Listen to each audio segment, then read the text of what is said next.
John 5.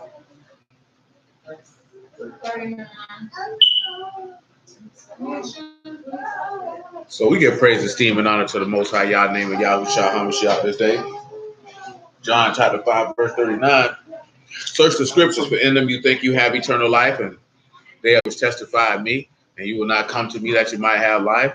I receive not honor from men, but I know you, that you have not the love of Elohim in you. I come in my Abba's name, and you receive me not. But another shall come in his own name, him you will receive. How can you believe which receive honor one of another, and seek not the honor that comes from Elohim only? Do not think that I will accuse you. The Abba, there's one that accused you, even Moses, in whom you trust. Had you believed Moses, you would have believed me, for he wrote of me. But if you believe not his writings, how shall you believe my words? Let's take a trip to Psalms 81.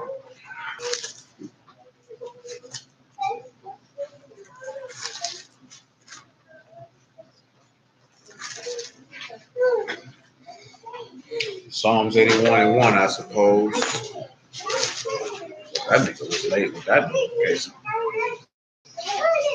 Psalms 81 and 1.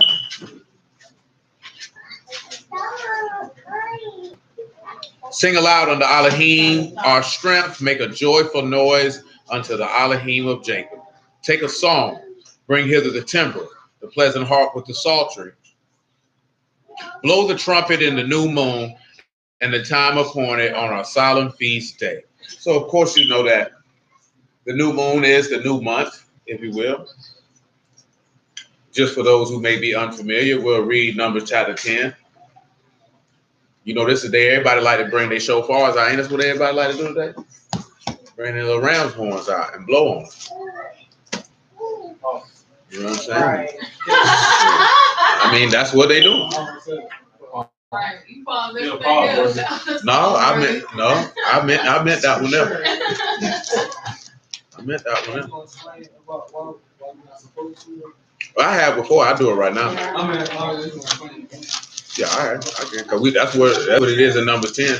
I just making sure that they understand what the purpose of that feast day is. Numbers chapter 10. Only because I'm going to use that to deal with what we started with dealing with last week, with that where the vision, where there's no vision, the people fail. So yeah, that's why I do that. Numbers 10 and 1 though.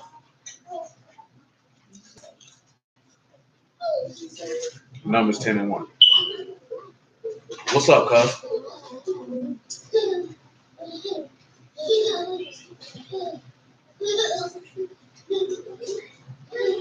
And Yahuwah spake unto Moses, make you 2 trumpets of silver of a whole piece, that you shall make them, that you may use them for the calling of assembly and for the journeying of the camps. And when they shall blow with them, all the assembly shall assemble themselves to the door, to you at the door of the tabernacle of the congregation. And if they blow out with 1 trumpet, then the princes which are heads of 1,000s of Yasharal shall gather themselves unto you. So, first thing first, and I think we probably touched on this before, what is the relevance of verse 4 as it pertains to the testimony? It says that the heads of Yasharal, the princes which are the heads of the 1,000s of Yasharal, shall gather themselves together if they blow with 1 trumpet. So you know what a prince is, correct? By definition, that is a ruler. So the rulers gather themselves unto the man first. So what is the significance of that statement? And there is a significance to that statement. First resurrection. That's what the relevance is. Let's go over here to Revelation chapter 14. Because the hierarchy goes Elohim, Yahusha, the 12 apostles, and 144,000.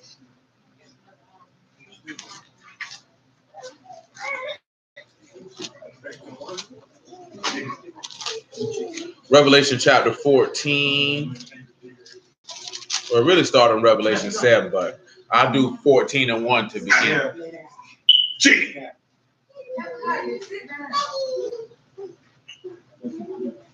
Revelation 14 and 1, and I looked, and lo, a lamb stood on Mount Zion, with them 144,000, having his Abba's name written in their foreheads. I heard a voice from Shamahim as the voice of many waters, and as the voice of a great thunder, and I heard the voice of the harpers harping with harps. And they sung as it were a new song before the throne, and before the four beasts, and the elders, and no man could learn that song, but the 144,000 which were redeemed from the earth. That's the significance, because you see, if it say he blow one time,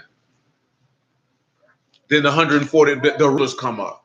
See, nobody else comes up to go with the lamb on that first trumpet. But let me see something in regards to the word that is used here for what you call it, for blow.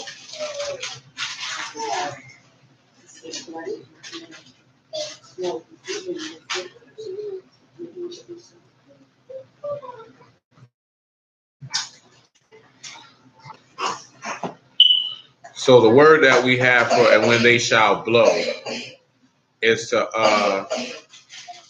ka. So I want you to pause and think about that. You have a ta, a kuf, and an ayin.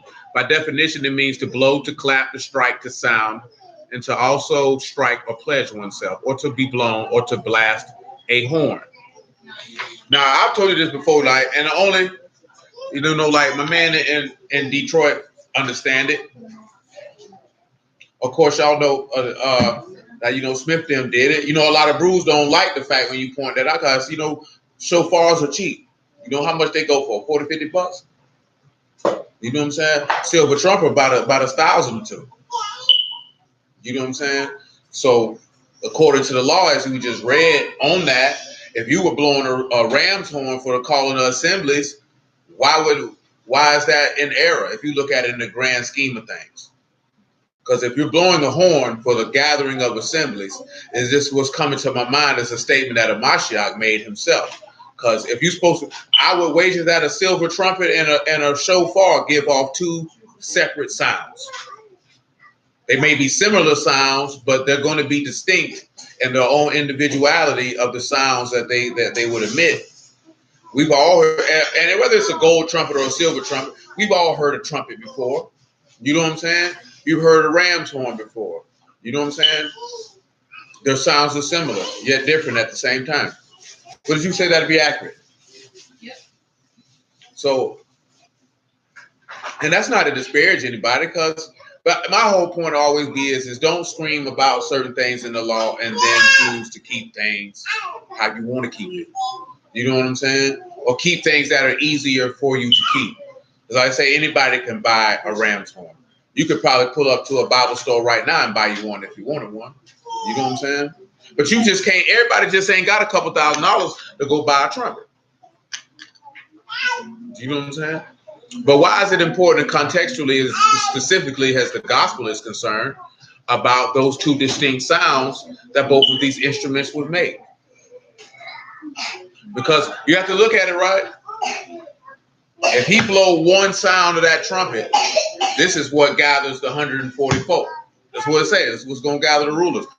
So why is this important if it's two distinct sounds for the trumpet? Because you can't, if he told you got to call a gathering assembly with a silver trumpet and you call it a gathering assembly of a shofar, then how does that pertain to the gospel?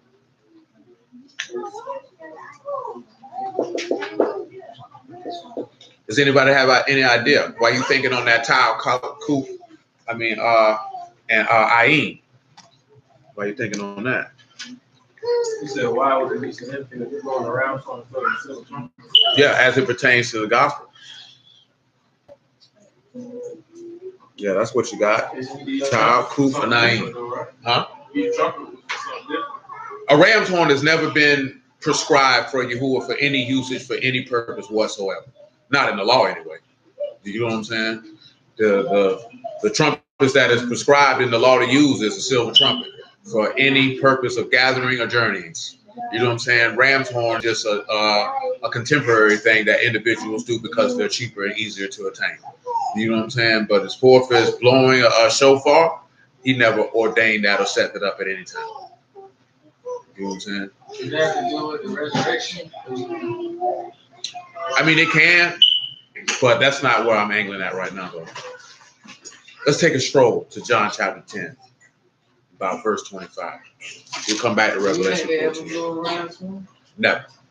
You know what I'm saying? Only That time. custom probably came from the Jewish people. No, it probably came just because it's just fiscally easier to purchase a shofar than it is to get a silver trumpet. You know what I'm saying? You might see that in the book of Joshua with Jericho. You know what I'm saying? When he said blow 7 trumpets, but these 4 feds, but that wasn't for the gathering of assembly. And it probably was a silver trumpet then, but that wasn't for the gathering of assemblies. It wasn't for an alarm of war, nor was it for the gathering of the rulers, and nor was it for journeying. You know what I'm saying? He laid out and prescribed. You have to look at everything that's in the temple. He didn't use anything that was in the temple was a precious metal. Why would this man be using ram's horns in his house? That doesn't even make common sense. You know what I'm saying? Based off of what you see, he told them to put in his house. Because where would the trumpet be at once the tabernacle or the temple was built? It's going to be in his house. And you think you around here using ram's horns? Not in the least bit. I mean, that's a touchy subject for individuals, but I mean, the book say what it say. Does that mean that anybody's wrong for using a ram's horn? Absolutely not. But you're wrong if you're using it in the context of what the law say to use it for. But we're angling to something else. John chapter 10, we make it verse 22. And it says, and it was at Jerusalem, the feast of dedication, and it was winter. Yahushua walked in the temple in Solomon's porch. Then came the Yahudim round about it and said unto him, how long do you make us to doubt? If you be a Mashiach, tell us plainly. Yahushua answered, I told you, and you believe not.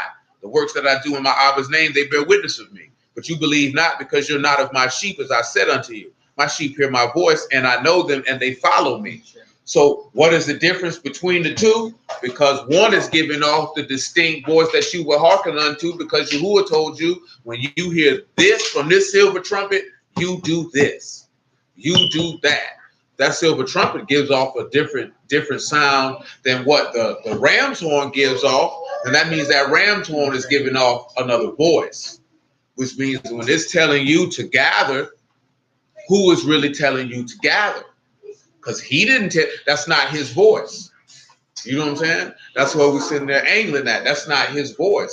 Because that's why I asked, do they give off 2 distinct sounds? It's two sounds that are similar, yet different at the same time.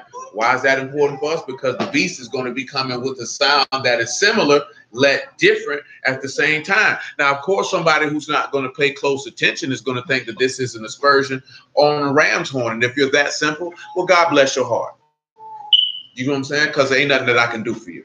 So when you look at that word that we just mentioned for blow, a trumpet, or to be blown, you have a tau, you have a kuf, and you have an ayin. What if you came up with that for that?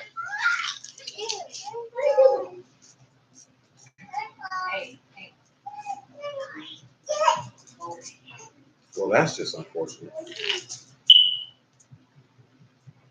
Tau, kuf, and ayin. And now you'll see, based off those characters, I see what y'all come up with, why I angled in that direction. Now you can cut the experience. Just stick with no. Is anybody else?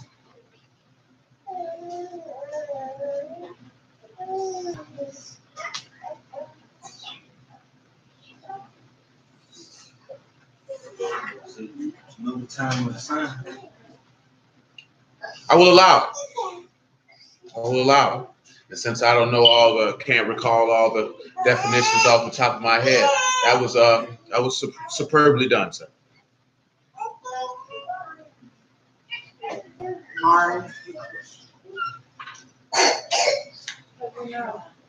Anybody else? You got something for me, sir? Well, we'll use both of them to know the last covenant and also to know the sign of the times.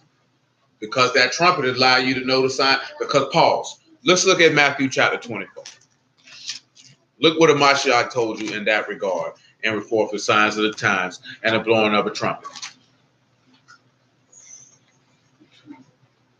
And this again is going to be angling to the slow, man. The circle of the eye. No, you want to drop the circle. You might want to use final, but I like your effort. Uh, the reason why I'm mentioning this here because we're still in that verse in Proverbs where it say, "Well, there's no I can't recall off the top of my head. Where no counsel is, the people fail." So you have to realize something, and we're gonna see it in a moment that counsel or that plan or advice we would be looking at is in regards to the gospel. So where there's no gospel or there's no trumpet being sounded, then the people will fail or be destroyed.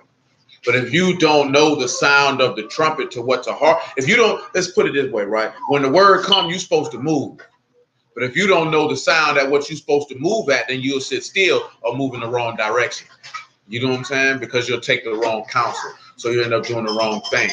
You know what I'm saying? And then therefore, also, if you don't know the right trumpet, then you wouldn't know when to gather or who to gather to. You know what I'm saying? Because it's going to give off a different sound. You know what I'm talking about? And of course, you know, in Matthew chapter 13, about verse 47, if my memory serves me correctly, he lets it be known that every scribe which is instructed in the kingdom of heaven is like a householder, which brings out of his vessel things new and old. So an individual who knows who is going to come out. It's not only just going to come out in their speech, it's going to come out in how they live. Now, before y'all came in here, you know, the dude was going off because they had a quote-unquote tribunal for a man who was accused of pedophilia. And they said because the witnesses didn't show up, that he was innocent of pedophilia. I would have rather them said, instead of saying the man was innocent, just saying we can't continue with this at this time because we have insufficient information to proceed to make a determination if we need to take him to Mr. Charlie. You know what I'm saying? Because there's no judgment that you can execute. Like if a nigga found guilty of pedophilia, what you gonna do to him? You can't kill him. You can kill him, you going to jail. And you going to hell. You know what I'm saying? Because if you stone him, then somebody gonna need to turn around and stone you if there's an offense that you committed that's worthy of death. See, and that's the only thing. Like I know a lot of people don't like pedophiles, and they like, oh, they should die. But look like what she just asked me. How many of y'all feel like Yahuwah doesn't care if two sinners get married? You think Yahuwah care if two sinners get married? You say he doesn't. What about you? You think Yahuwah care if two sinners get married? I'm asking you. I don't really feel like he's going to know what's coming out. I feel like he's scared about the money. You said no, Marquise, you feel like Yahuwah care if two sinners get married? What about y'all? Y'all feel like Yahuwah care if two sinners get married? You say no? So he said it's an honorable thing. What about you, sir? You said two sinners. Two sinners get married. You think Yahuwah care? Oh, yeah. What about you, dude? Y'all think he care? I say no. Well, let's take a look at Hebrews 13 because he does care. He does care because that's a fulfilling of his will. He does care. He finds that they're saying because it says he finds that honorable. Hebrews 13. Well, I guess they're in. For him, it's the fact of I'm going to read the verse. So Hebrews 13 and 1 is sufficient. Let brotherly love continue, but be not forgetful to entertain strangers, for thereby some have entertained Malachim unaware. Remember that there are in bond, them that are in bonds as bound with them, and them which suffer adversity, as being yourselves also in the body. Marriage is honorable in all, and the bed undefiled, and adulterers but whoremongers and adulterers Elohim will judge. So he finds it honorable because you're not whoremongering. You know what I'm saying? So that's what it, because even see, you got to look at it, right? You may be wicked as the day is long, but he look at it in that aspect. You fulfilled a part of my will, and being honorable, I respect it. You know what I'm saying? Because your bed clean. You got to realize. I forgot what I was talking about. Just imagine this here, like you who would sit back and look at nigga, and be like, look at this nigga. This nigga is sucking a penis in my face. No, but I'm talking about. But you have to really understand it from his vantage point. These two women are laying down, bumping coochies in my face. Could you imagine if you told somebody, I don't like punks, and then two punks decide to participate in coitus in your face? Can't even say coitus, in sodomy in your face when they know you don't like it? And they looking at you like, nigga, and what? You know what I'm saying? Like straight up and down. You'd be utterly disgusted, as he is, because he says he finds that abominable. But if you got two people heterosexuals and they doing it, like, look at this nasty nigga. All I see is filth. You know what I'm saying? This is unclean. He can't even look at it. He got to turn his head. I can't. That's why a lot of people be like, well, that's why he got his Malachim, because the book tell you that in her back. His eyes are too pure to look upon evil. Because if he look upon it, somebody got to die. We don't even realize that statement in the text about his eyes being pure to look upon evil is for you. Is for your sake. You know what I'm saying? That's for your sake. Because if he, huh? What? That he It's clean, but it's still more clean. No, if you're married, your bed is clean unless you participate in oral and anal sex with your spouse. I mean, like, two gay niggas. Oh, they bed ain't clean. See, he don't recognize. I'm talking about two heterosexuals. I mean, this is they married. No, they're not married in his eyes. In his eyes, is two punks. Y'all, that's me and my homeboy. Like, we just seen an interview where John Sally said that Dennis Rodman would bring a tranny to see if straight men would holler at the tranny. And he said, John Sally said he tried to shoot the tranny on him. He was like, nah, I'm good. I don't swing that way. You know what I'm saying? He was like, you know what? You the only person that ain't hollered at him. And I'm like, well, sir, what y'all got going on? Or just like I just seen, like these trainers feel like that you should accept him because he believes he's a woman in his head, even though you have a penis. You have an elephant trunk, sir. You're a man. You're still a man. Yeah, you got reproductive. Because at the end of the day, they're like, I'm a woman. If you're a woman, show me ovaries. If you can have a menstrual cycle, then I can accept you as a woman. Until you can show me the shedding of your uterine lining, I will not accept it. Can you ovulate, sir? Can you ovulate? But in all seriousness, though, because marriage is honorable in Yahuwah's eyesight. You know what I'm saying? Because he would rather you be married than be a fornicator or a whoremonger or an adulterer. See, you could be wicked and still fulfill his will. You know what I'm saying? Even the 7-day Adventists, they wicked as the day is long, but they fulfill his will because they keep the Sabbath. You know what I'm talking about? So he look at it and say, you know what? In that regard, you all right with me. I'm going to still kill you, though. But you all right. You know what I'm saying? If the nigga is getting married and he adulterer, how's that honorable? Because he said marriage is honorable. Just marriage. If you commit adultery, then he don't look at you as being honorable. He looks at the work of marriage as honorable. So if you participate in that action, he finds you honorable in that regard. He may not find you honorable overall, but I find you honorable in that. Because that's fulfilling my will, and I respect that. You know what I'm saying? You're okay with me for that. But this idolatry you got going on, I still detest you for that overall. You know what I'm saying? Because that's why he said adulterers and whoremongers, he gonna judge. You know, I got some judgment for you. But if you get married, I respect it because he promotes it. That's what he would rather you do. He would rather you get married than defile yourself all across the town. You know what I'm saying? Because that's not a part of his will. If a marriage is that sin now, I see. Well, I mean, you know, you're not supposed to be playing in someone's rectum. That goes without saying. That's an unnatural activity. No, he just asks is it a sin because Kevin Gates promotes anal sex. But that, but y'all gotta realize we already talked about that. That comes from the I forget the name what it was. I was telling you that the witches gotta kiss Satan's butt. That's where all that stuff. You know what I'm saying? The Osque Influme or whatever it was, I know I'm mispronouncing it, but that butt stuff, that comes from that. That's where that comes from. But back to Revelation chapter 14. I'm for real though. I ain't being funny, like all seriousness though. Like just out the blue, all of a sudden, you have all these grown people with talks of doing unseemly things to someone's anus. You know what I'm talking about? Like, it is unseemly. You know what I'm saying? That don't make no sense, but you just notice how it just came out of nowhere. And that's because that's a part of pan worship. It's pan worship. Revelation 14:1 again. I guess we can talk about it. That's paying.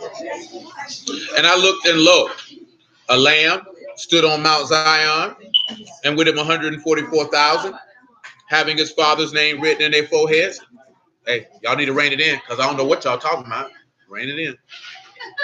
And I heard a voice from heaven, as a voice of many waters, and as a voice of great thunder. And I heard a voice of harpers harping with their harps. And they sung as it was a new song before the throne and before the four beasts and the elders. And no man could learn that song but the 144,000 which were redeemed from the earth. These are they which were not defiled with women, for they are virgins. These are they which follow the Lamb wheresoever he go.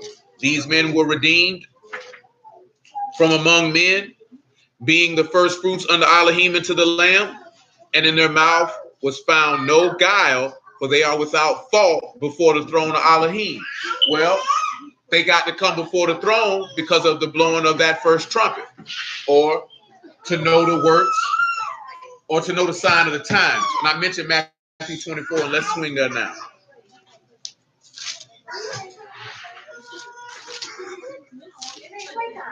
Matter of fact, before Matthew 24, Isaiah 58.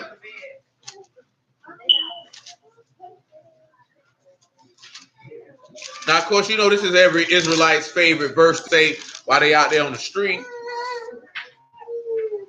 But we're going to go past that, verse 1, and maybe just look at verse 2 a little bit. Of course, you know this is a verse that's dealing with Day of Atonement, with the proper way to fast. But let's look at Isaiah 58 and 1. It says, cry aloud, spare not, lift up your voice like a trumpet, and show my people their transgressions, and the house of Jacob their sins. Now, Paul, he say to lift up your voice like a trumpet. You know what I'm saying? Well, if you're lifting up a voice, what are you doing? Come to Numbers chapter 10.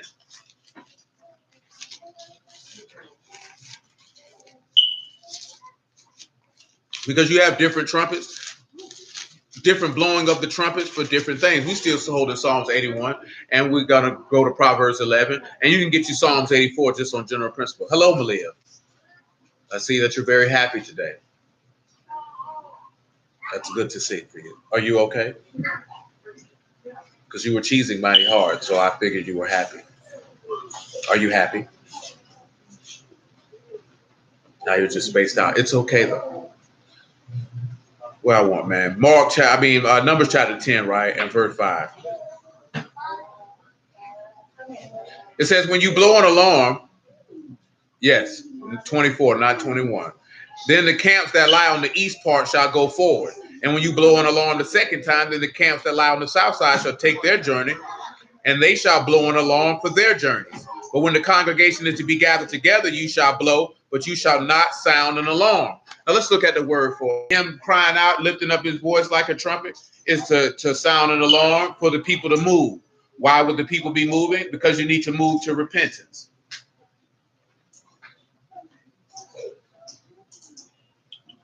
Let's look at the word for alarm here.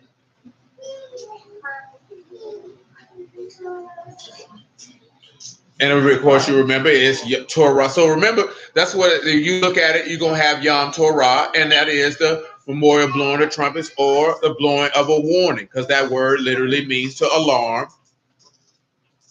an alarm of war, a war cry, a battle cry, and a shout of joy. So you have a tau, you have a rosh, you have a u, you have an ayin, and you have a hey.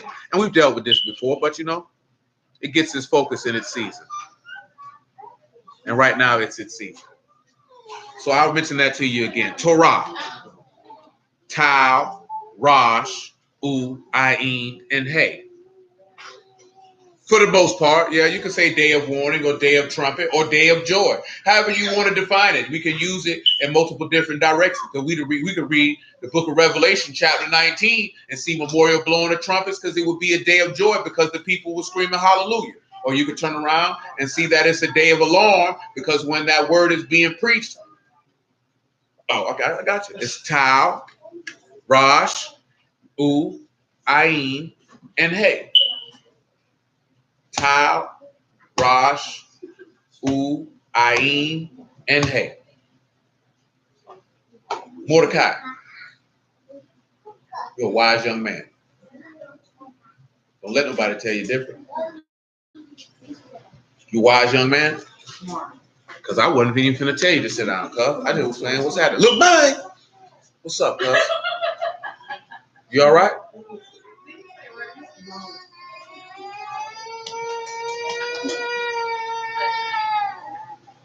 Look, Mike, I seen that you say grown-ups know everything. Is that what you believe? You do? I feel for you. But I understand why you feel that way. As you get older, you'll find out that many of them are blithering idiots. But it's okay for you right now. Maintain your youthful integrity and innocence. So again, that's Tau, Rosh, U, Ayin, and Hey. Does anybody have anything? Or do we just need to go ahead and proceed?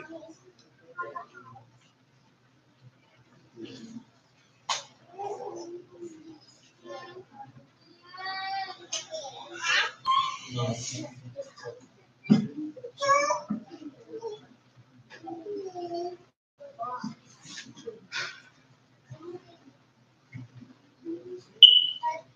The highest join you to the covenant to experience the man raised on.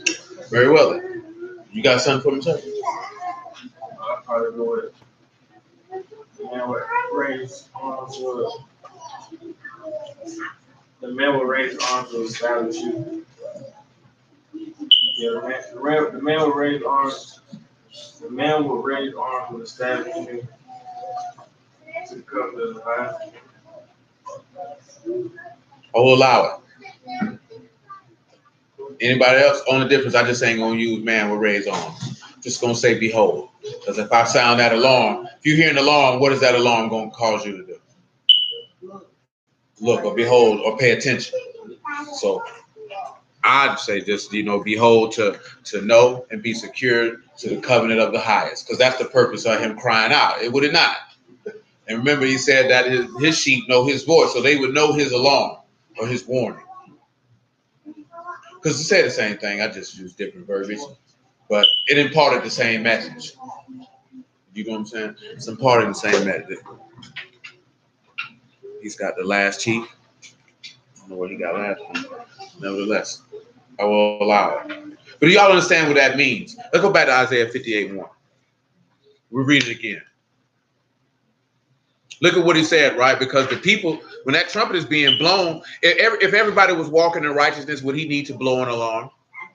He wouldn't have a need to blow an alarm. This is why he's having a memorial of trumpets for you to remember that he's going to blow an alarm, that there's going to be a gathering of his rulers, and that for you to know when to gather to the door. You know what I'm saying? And this is what he wants you to remember. Nevertheless, he said, cry aloud, spare not, lift up your voice like a trumpet, show my people their transgression and the house of Jacob their sins, yet they seek me daily and delight to know my ways as a nation that did righteousness and forsook not the ordinance of their Elohim. They ask of me the ordinances of justice and take delight in approaching the Elohim. So what he's really doing here is he's being sarcastic. You know what I'm saying? Because I have to come out and call you out for what you got going on because you act like that this is what you own. Yeah, he said, yeah, they seek me daily. They delight to know my ways like they did righteousness, and they didn't abandon the word. But if they weren't abandoning, if they hadn't been abandoning the word, why would he need to show them their sins and their transgressions? Does that make any sense if you pay close attention to what he's saying? What I need to say that you don't forsake this if I have to call you out for what you're doing? No, I wouldn't have to say that. Let's go to Revelation 14 yet again. Verse 6. And look at the alarm being sounded here. But nobody wants to hear the alarm.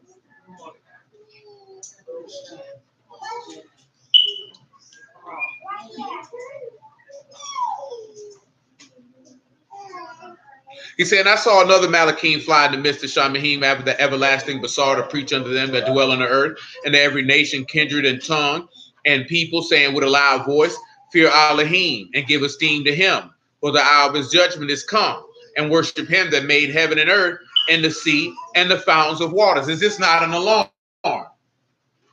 He's sounding an alarm.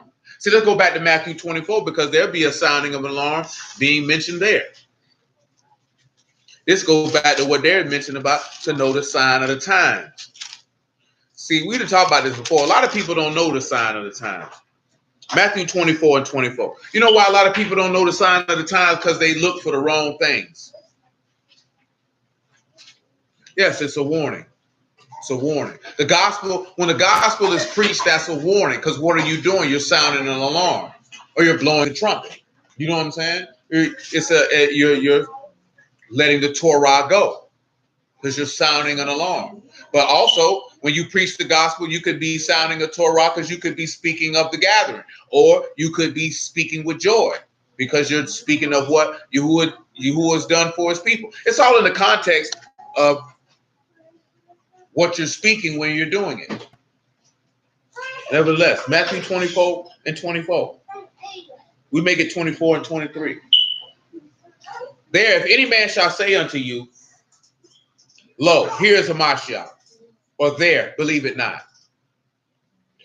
For there shall rise false Hamashiachs and false prophets, and shall show great signs and wonders, insomuch that it were possible they shall deceive the very elect. Again, what does that point to what I mentioned before, right? How two different trumpets can look and sound the same, giving off similar noises, yet distinctly different at the same time. He say, behold, I've told you before. Wherefore, if they shall say unto you, behold, he's in the desert, go not forth. Behold, he's in the secret chamber, believe it not. For as lightning come out of the east and shine even unto the west, so shall the coming of the Son of Man be. For wheresoever the carcass is, there will the eagles be gathered together. And immediately after the tribulation of those days shall the sun be darkened, and the moon shall not give her light. And the stars shall fall from Shamahim, and the powers from Shamahim shall be shaken. Then shall appear the sign of the Son of Man in Shamahim. Then shall all the tribes of the earth mourn, and they shall see the Son of Man coming and in the clouds of heaven with power and great esteem. And he shall send his Malachim with the great sound of a trumpet, and they shall gather together his elect from the four winds, from one end of heaven to the other. Now notice he said that great trumpet, we already read it in the law. What did it say that trumpet, you got a trumpet blowing for? For gathering. So if you're not of his sheep, you're not going to hear that trumpet. You very, very well hear another sound. This is why Paul said, matter of fact, let's just look at it. 2 Corinthians chapter 11.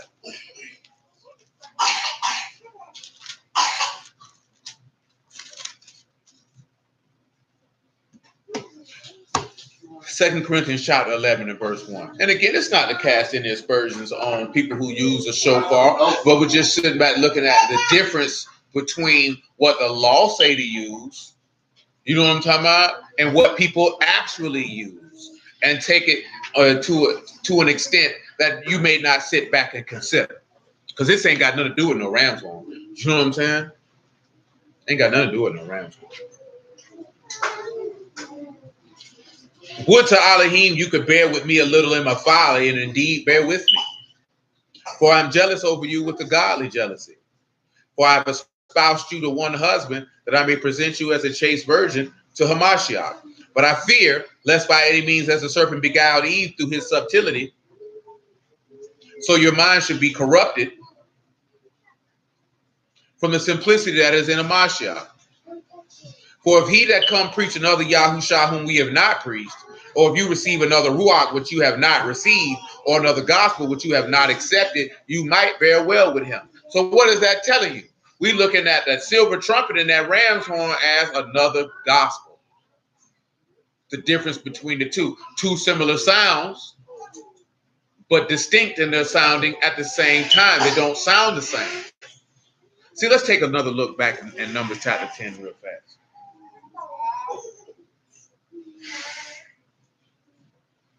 And we're just going to read verse 2 again. It said, make you 2 trumpets of silver. A whole piece shall you make them, that you may use them for the calling of the assemblies. Now, what did he tell you to do?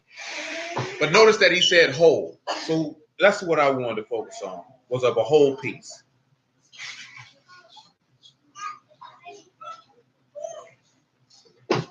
Now, I want you to sit back and look at this. The word is mikshah, and it means a hammered work, or a finely decorated object of gold or silver. It also is used in other places for beaten work and beaten out of one piece. But you have meme, you have kuf, you have shah, and you have hay.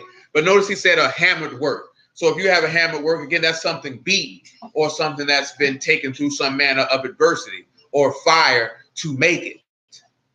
Because what did he say? That he said that as silver as refined, I have taken you through the furnace of affliction. So there's a reason, gospel-wise or spirit-wise, why he's mentioning using a whole piece of a silver trumpet. This is not by accident. This is not by happenstance, because you can't make a ram's horn in the same fashion that you would make this trumpet. You have mean, you have koof, you have Sean, and you have hay. It's mixed shot. Mean, koof, Sean, and hay. Hey, little buddy. Hey, little muffin boy. Hello, thanks. Hello, Abigail. Hello, sir.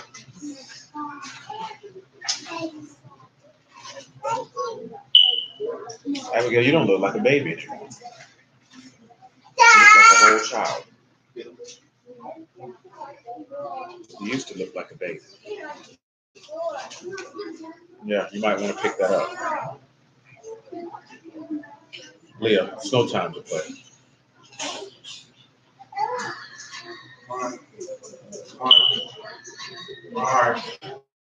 So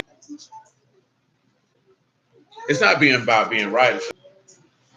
Because you look at it, this whole piece is a hammered work or a beaten work, because this has to be hammered out and fashioned. And we'll read the verse about being taken through the furnace.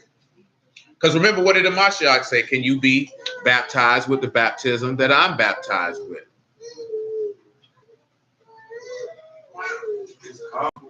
Cool.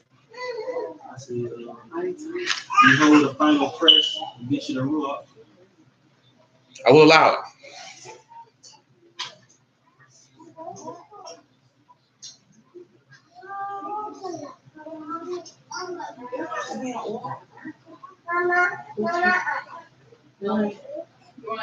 It's not It's not what? It's not order.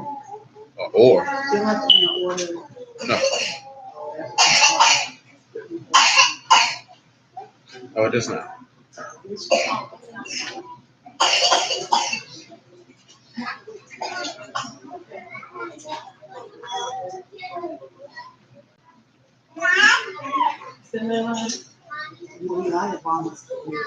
So you got mean, koof, Sean, and hay. You say the mighty light, way to the man with raised arms. That's cool. It's cool. Let's do some work with that. That's nice.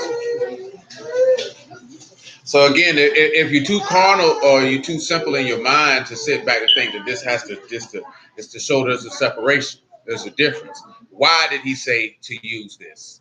And again, this goes back to where there's no counsel, the people fail, because the counsel or the plan is in the gospel. That's what you have to realize. The plan is in the gospel. That's where Yahuwah's plan is at. That's where he laid the plan at. And if you can look at and see the plan, then you understand. Because we just read Yahushua say he coming back with a great trumpet. He's not coming out of Shamahim blowing no ram's horn. I'm sorry to tell you, he's not doing that. You know what I'm saying? And individuals might not like it, but take that up with Yahuwah. Now sit back and think about it, right? He said in our Father's house, right, it's many mansions, correct? You think if a man got mansions, he using horns from an animal? Does that even make sense? This man gave his high priest a breastplate full of prep. How many of y'all are familiar with some of the things that he told to array the priest with or array his tabernacle with? How many of y'all are really familiar with the things that he told them to use? Yeah, just everything he told them to use. And everything he told them to use, it was something of a precious metal or a precious gemstone. You know what I'm saying? So you have to ask yourself, why is it imperative for him to instruct for them to use these things? Because again, that trumpet is going to be where? In the tabernacle. You know what I'm saying? That's where it's going to be at, with all the other vessels of what? Gold and silver. You know what I'm saying? And all I'm sitting back mentioning is Yeah, Hamashiach is that silver trumpet. You can kind of see that with a whole piece because he not a hammered work? He definitely was a hammered work. So when you look at least I would look at it, you take this coup and you have this last consumption of the man with raised arms brings forth this ruach. You know what I'm saying? Because where is the first consumption? Because there was a first consumption. It would be with Adam, because Adam's first consumption, what does Adam's first consumption stop from happening? You couldn't receive the ruach because of his consumption, because he was consumed. Why was he consumed? Because of his unbelief. You know what I'm saying? Because he partake and taken forth in that fruit with his wife, of which he knew he had no business doing. So therefore, this did not allow him to be able to partake in the tree of life. But of course, this was for the moving and fulfilling of the plan. Let's go to Isaiah 48.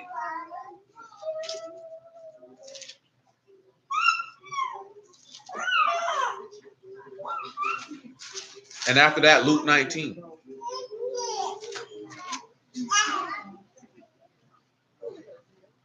Hey, little muffin boy. Hey, muffin boy. Hey, muffin boy. Hey, little muffin boy.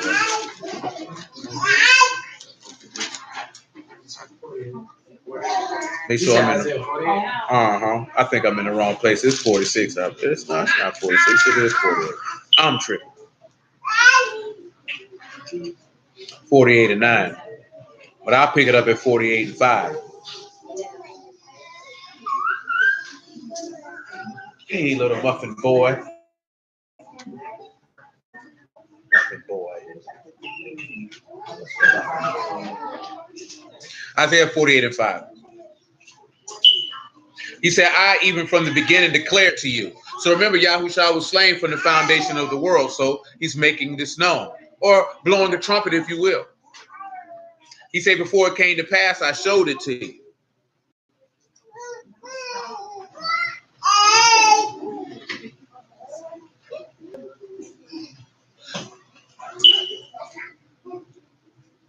Lest you should say, my idol have done them, and my graven image and my molten image have commanded them.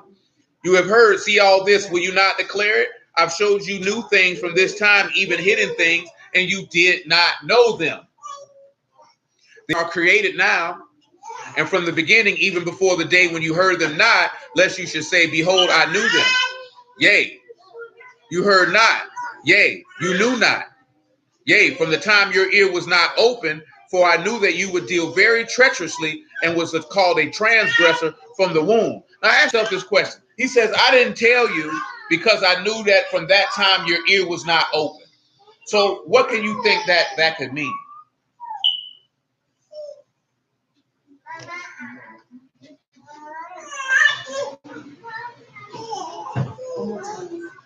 When he says that your ear is not open, he said you heard, he said, yeah, you heard not and you knew not, because he said from the time that your ear was not open. He said from that time your ear was not open. He said because I knew that you were a transgressor from the womb and that you would deal very treacherously.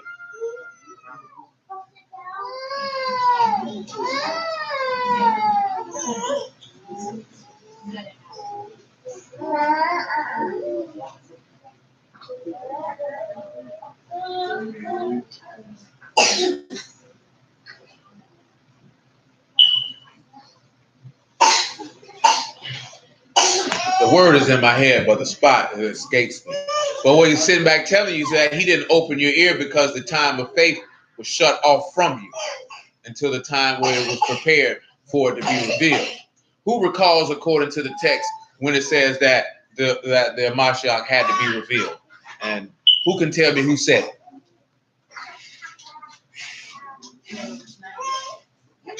Because the people knew he was coming, did they not? Somebody told them they was coming. Remember, huh? No, before John the Baptist. Before John the Baptist. Ezekiel didn't tell you when he was coming. It was Daniel who told you when he was coming. Daniel 9 is when he told you when he was coming. Oh no, that's the Lord who said that himself. But Daniel told you what? That X amount of time from the building of the temple to Hamashiach, and then from that time to seal up the vision and to anoint the most Kadash and to make a reconciliation for sins and to bring it to an end.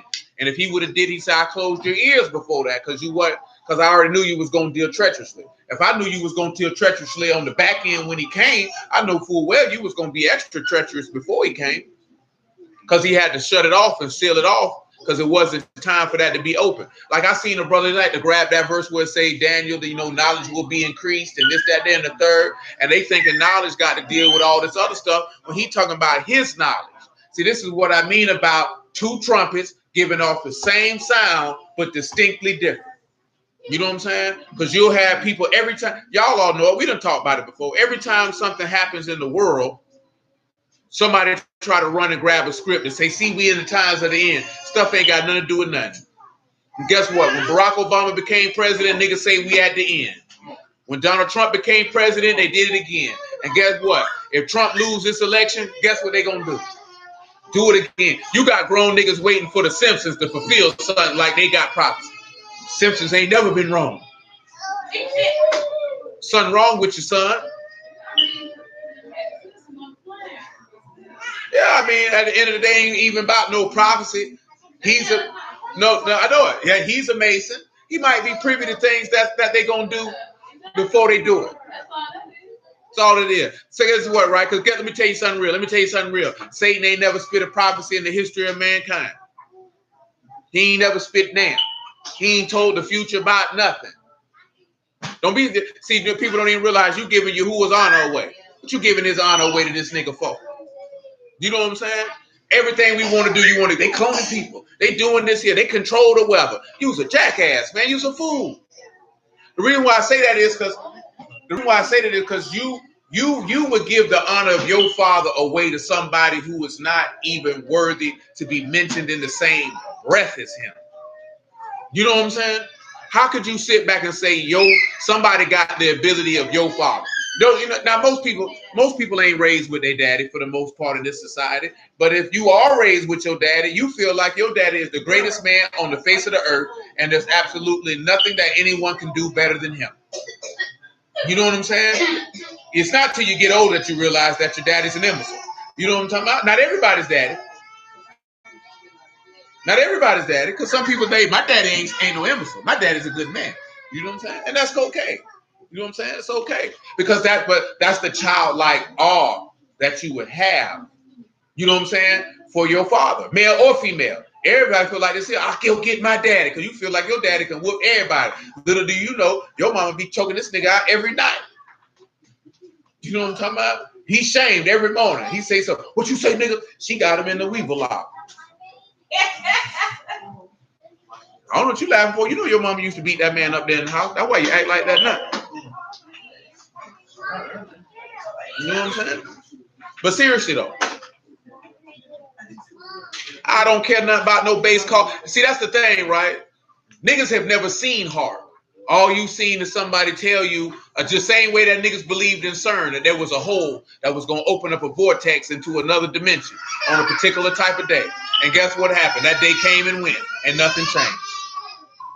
You know what I'm saying? Just because these people have equipment doesn't mean the equipment can do what they say it can do. Because at the end of the day, these people can't make it rain. Because Yahuwah can make the sky shut up, and there's not a single solitary machine these people can make to make nan drop come out the sky. You know what I'm talking about? Right or wrong? Man, if Yahuwah say he wanted to rain for 1,000 days straight, ain't nothing they could do to stop it. The only thing that's going to stop it is he said he wasn't going to kill men by water anymore. That's the only thing that's going to stop it, because he a man of his word. If this man did not want the sun to go down, the sun is not going down. You got me. Remember the people was like, oh, they made that storm a couple years ago. They made that storm to kill all them people. That storm killed 15 people. So you mean to tell me them people spent hundreds of millions of dollars to kill 15 people and use the dummy who was stupid enough to believe that? Because you know why? Because you giving them credit. When Yahuwah say he make his way in the whirlwind, Mr. Charlie don't make his way in the whirlwind. If Yahuwah want a storm to come through, that storm killing any and everybody he want dead. You know what I'm talking about? But you know why it's easier to blame Mr. Charlie? Because you don't want to accept Yahuwah let that last hurricane sit over the Bahamas and destroy all them people's stuff because that was his prerogative for whatever sins the people were committing. You know what I'm talking about? It's easier for you to digest and blame Mr. Charlie than to acknowledge that Yahuwah clearly was upset. Straight up. You know what I'm saying? So after a while, they're going to be saying, them white folks make earthquakes. Come on, man. Don't give them people that much credit. At that point, you telling me that the white man is your God. That's what you telling me. Because you telling me he got power to do things. That's miraculous. So just go ahead and tell me that that's your God and that's who you bow down and worship. And that's okay. Because I don't give him that much credit. The people ain't that smart, man. You know what I'm saying? Just like we done talked about before. Everybody believe they're in UFOs. Then people just made them aircraft. Ain't nobody ever talked about a UFO in the history of mankind until 1945. Now, for not even a whole 100 years, people talking about there's aliens out there. Ain't nobody out there, cuz. You don't believe in other life? Yeah, if you want to call Yahuwah other life, ain't nobody out there for you, cuz. Ain't nobody hanging out on Mars or Uranus. Look at what they came to planet Uranus. Look what they named it. You know what I'm saying? Of all the, and that's a god on top of that. You niggas serve a god named Uranus. This is what you came up with. You know what I'm talking about? And you take that seriously. Only reason why you take it seriously is because you caught up in all the other things you got going on in your life that you don't critically think about the foolishness of what they serve you. You know what I'm saying? They named all their planets after their gods. Your God say there ain't no such thing as planets. What they translate to planets, he call it constellations. He don't say ain't nothing but stars up there. Is there even planets up there? Nobody knows. You know what I'm saying? Nigga, like I seen it on a telescope. You may have. You may haven't. I don't know. I didn't see it with you. I'll take your word for it till you show me you're not a man of well repute. You know what I'm saying? But you have to look at it in that regard because why do they push this stuff? Well, you know, ain't nothing wrong if you want to do a little hurricane relief. I don't do hurricane relief because I know my money going to somebody else's pocket. You know, there's nothing wrong just because Yahuwah has brought calamity on a man's head that you won't have compassion on him. You know, it ain't gonna let you say you will kill you. I ain't gonna give you nothing. You know, you don't have to do all that. You know, get that nigga a sandwich, man. You know, send him some water. Come on, little muffin boy. You're trying to escape. Come on, man. Isaiah 48 and 9. But I understand. I get the cut of your jib, though. For my name's sake will I defer my anger, and for my praise will I refrain from you, that I cut you not off. Behold, I refine you, but not with silver.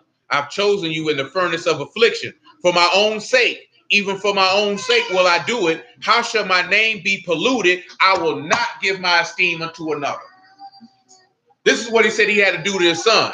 Let me punish you because I can't give my. Do you not realize that at the same token, like I said, if you say these white folks can control the weather, you just gave Yahuwah's esteem to another. So what sin have you actually committed?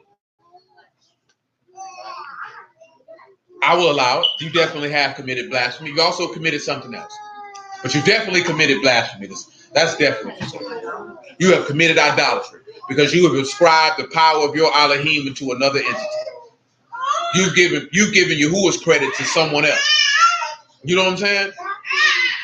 Like what these people be around here talking about? Like I just seen right. They said the scientists done proved it ain't no gay gene. But I just heard a bull dagger. This joke was hilarious. A nigga I know was saying, why do homosexuals and homosexual supporters always try to call you a toxic masculine man because you ain't with pillar biters and carpet munchers? You know what I'm saying? So a bull dagger decided to get on his live, and this silly nigga said that fish are gay. You know what I'm saying? Like, nigga, when have you seen? That's I'm sorry.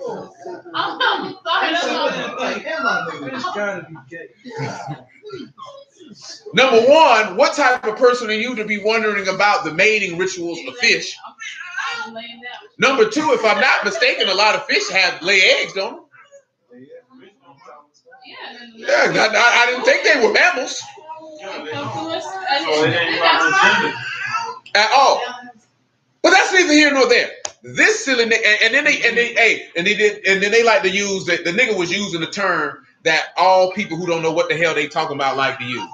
You know what somebody like to say to you when you show them that they don't know what they talking about? You're ignorant. You're ignorant. You're talking ignorant right now, bro. This is what this bald-headed hoe talking about. You're talking. This nigga say the animals are gay. See, the nigga say, see, you got not being gay from the Bible. See, that's the book they gave you to oppress you. Nigga, just say you like to lick cooches and then just be done. I don't have to like you licking cooches. You know what I'm saying? Because he was saying his point was, why does my son need to learn this? I don't want my son to learn this. Why do you feel the need? Well, we know why. Because they want your son to be a Fruit Loop like them. They want your daughter around here looking like Young M.A. and MC Light in her heyday. You know what I'm saying? Because you know MC Light was a masculine looking woman at one time. She was the roughneck whole time, but she wanted men though. You know what I'm saying? See, Queen Latifah was trying to act like this here whole time. She want women. You know what I'm talking about? Missy Elliott, I think Missy Elliott wanted everything. You know what I'm saying? Men, women, dogs, cats, you know, whatever you said, you know. I'm cool with it, you know. Yeah. You know what I'm saying? You know, Missy is something. I try anything, you know. What y'all down? What y'all want to do? You know what I'm saying? You can look at her and tell. I mean, she in Hollywood anyway. You know, you look at her and tell. You nigga already knew she was a bulldagger. What man was finna lay with her big fat finger wave having sex? Who wanted that?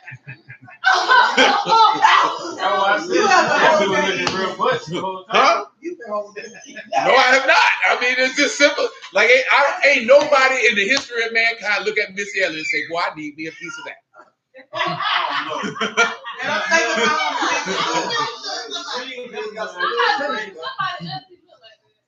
Indeed it is. Now, of course, we know it's somebody who will sample the wares of any woman. But you know, but it has to be for a reason. Like, let's put it this way. You know how little boys sat around lusting after Janet Jackson on the TV? Wasn't nobody sitting around lusting after Missy Elliott.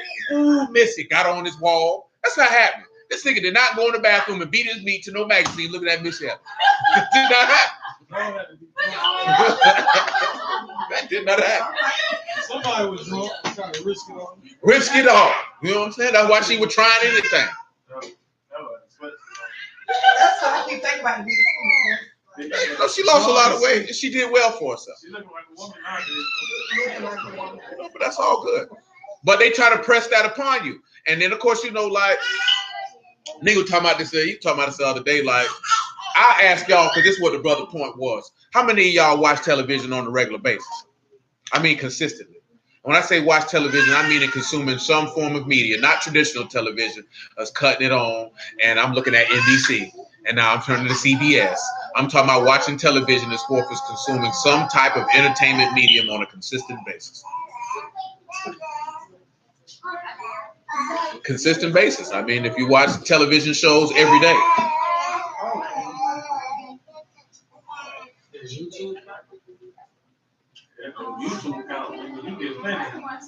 No, he's talking about regular television. Like his. That is TV. That's what I'm saying. It is for some people. You can watch something like. But no, that nigga's talking about. I mean, but it depends on. It's not. No, he's talking about. He was referring to specifically television. So I would wager, you know, probably, of course, regular broadcast or cable television. You know, Hulu, Netflix, that type of media is what he was referring to. He was also, he mentioned movies as well. Yeah, regular local channels too. This nigga Marquis said there's a show on Cartoon Network called Mr. Pickles, and he promotes Satanism. That's what he thought. A nigga named Mr. Pickles. You know what I'm saying? Because no, his point was that if you don't watch television and you come back and watch it, then you can see that these niggas got some homosexual, goddess, satanic type stuff going on versus somebody who watches it on a regular basis. But I think if you just pay attention, you could probably notice it if you watched it on a regular basis. Because he was talking about the football player that had on the floral outfit, and I don't think so much that the outfit was gay, but that nigga stance in his purse was gay. Yeah, the nigga Melvin Ingram. Yeah, and they called him looking real sweet. They called him mid-stride, but he had a feminine aura. Right, that's what I said. That's what I was just saying. All I know is the way he was walking, that nigga was walking like a bad hoe. He was walking like, I know I look good. But that was mid-stride. I'm not talking about the stride. I'm talking about his whole body language, like his whole spirit. Looking at the photograph and not looking at the fit was feminine. You know what I'm saying? For me, a lot of brothers felt like the outfit was feminine. I didn't feel like the outfit was feminine. It was too much floral print. It was too much floral print for me. You know what I'm saying? If I would have wear one or the other, you know what I'm saying? I wouldn't have wore the shirt and the shorts. I'd have made him wear the shirt, something else. Shorts, something else. He had a lot of floral going on. You know what I'm saying? Luckily, he didn't put on no floral shoes. This nigga looking like cute flowers out here. You know what I'm saying? But a lot of people felt like, I think it was more so the spirit. Strong. Yeah, he's strong punk. But it's probably what I'm saying. He didn't look like he was. No, I mean, looking at the photo, the first time I seen it, before I seen that nigga look feminine. You know what I'm saying? Like that nigga's spirit screamed femininity. That's what I seen. I ain't even look. I'm like, that nigga got a lot going on in the outfit. He got them short shorts on, but this ain't no different than what Gucci Man wore. But you know what I'm saying? But I mean, basically, that nigga had a polo fit. I went to school with niggas who wore fits like that. But that nigga had that fanny pack or whatever that nigga was holding. And that nigga had his head held high. That nigga looked like, you know what? I'm coming out. And I want the world to know. Yo, that's how he was looking. But nevertheless, let's come over here to Psalms 81. That nigga looking like Young Vogue. That nigga looked like he was finna Sashay and Shantae. That's how he was feeling. Psalms 81, man. I would have had to see the stride live. It wasn't a stride for me. Like he was walking like you said, strong and confident. Like he didn't look like he was sashaying. For me, it wasn't a stride. I just seen essence of feminine. You know what I'm saying? I seen the essence of a big feminine man. You know, like it was a little different than the way Wade photographed because you already know. And that's the thing. I was like, these niggas been dressing like weirdos. Like these dudes, like you said, that nigga ain't look weird though. That nigga just look like Miami Dolphins fresh. Yeah, that nigga look like a nigga from the down south. But like I said, there's polo outfits like that. I know men who, when I was in high school, wore polo outfits similar. I think a lot of people now ascribe floral prints to being feminine. You know what I'm saying? When that's really a summer print.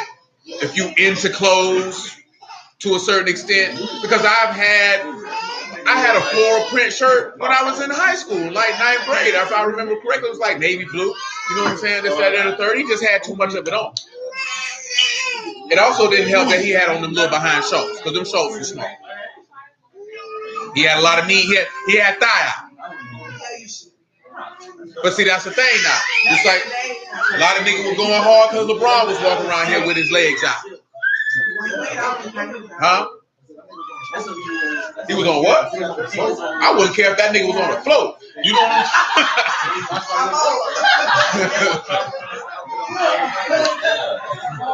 saying? Yeah, that's what he had on. That nigga had on coochie cutters. That nigga was finna get in the middle of that boat and be like, hump with it.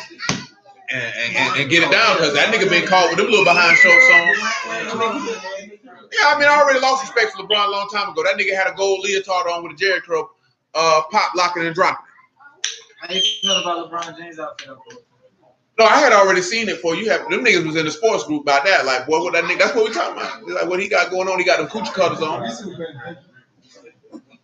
Clearly.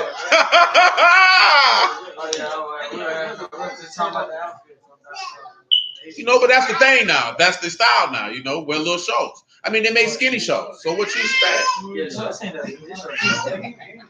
That's the thing. LeBron came out a couple years ago and was like, I'm not going to wear the knee-length basketball shorts anymore. I'm going to wear the shorts like they wore in the 80s. Because I want the young kids to wear it. Why? Because LeBron's, he's a Saturnian. LeBron wants your son to be a Peter Puffer. You know what I'm saying? Big, brawly, bony Peter Puffer. And see, and if you don't realize it, they've been dropping it on you. First thing they did is they rolled Jason Collins out to you. Y'all know who Jason Collins is? I know you don't, because the nigga was trash. So you would have to follow basketball to know who he is. But he played at the University of Kansas.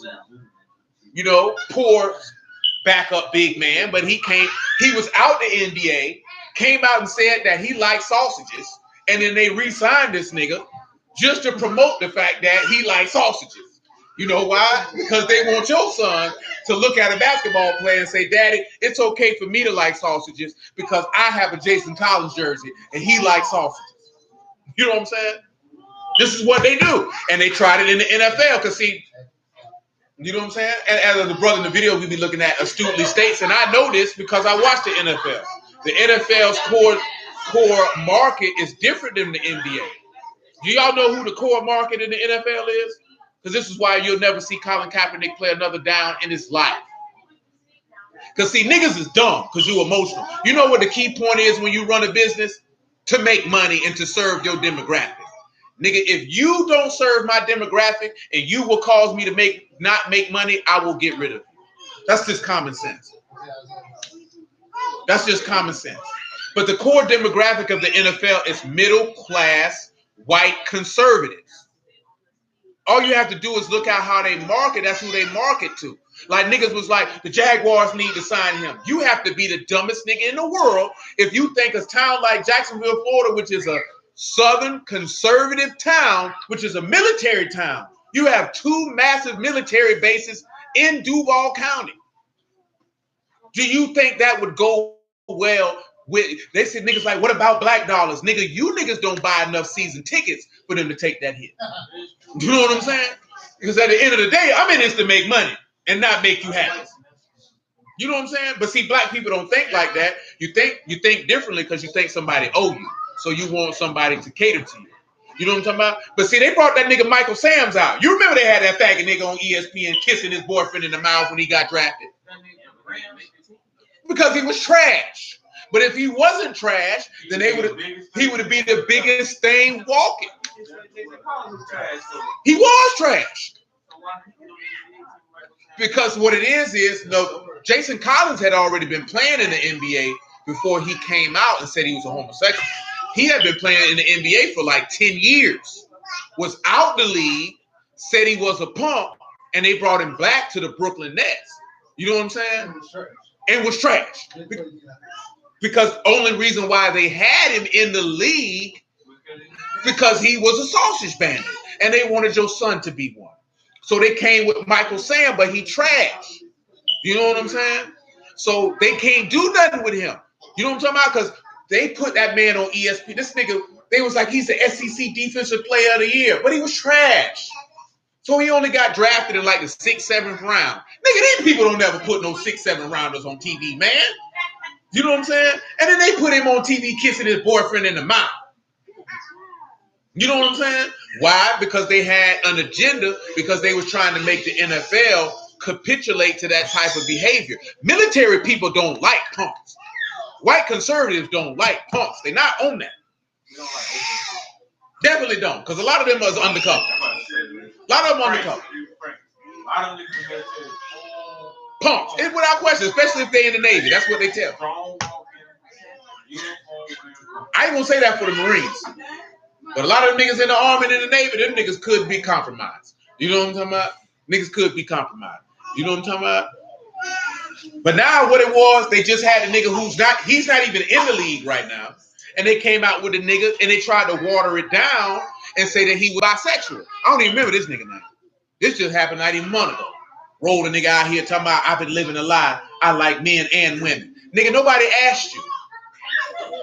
You know what I'm saying? Why did you feel necessary to go to ESPN and tell niggas you like men? No one asked you.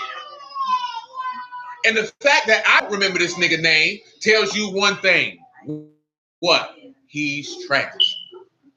Let Tom Brady come out and say, I like men. Boy, the white folks gonna jump up and down. Some of them is, but they'll have the face and name that they could use to push that agenda. Because we all know it's a punk in the NFL locker room. We all know it's a punk in the NBA locker room. A nigga for the Pittsburgh Pirates just got arrested for multiple counts of molestation on children 11 years old and younger.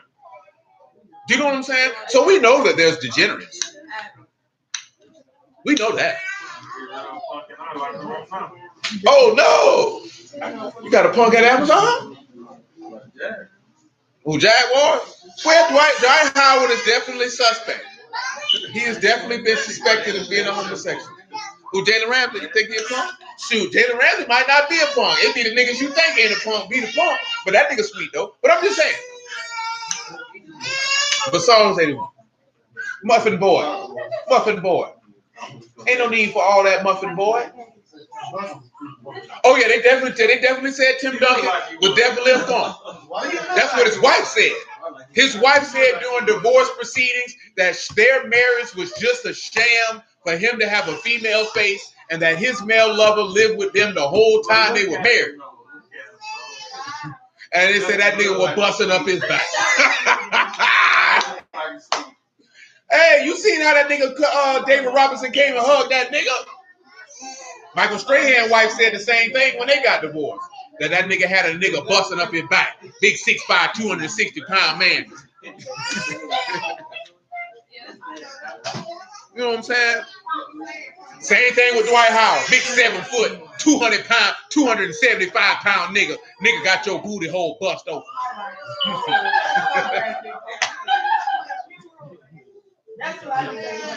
That nigga ain't had no hemorrhoid. That nigga say, why your butt? You somebody look like a great.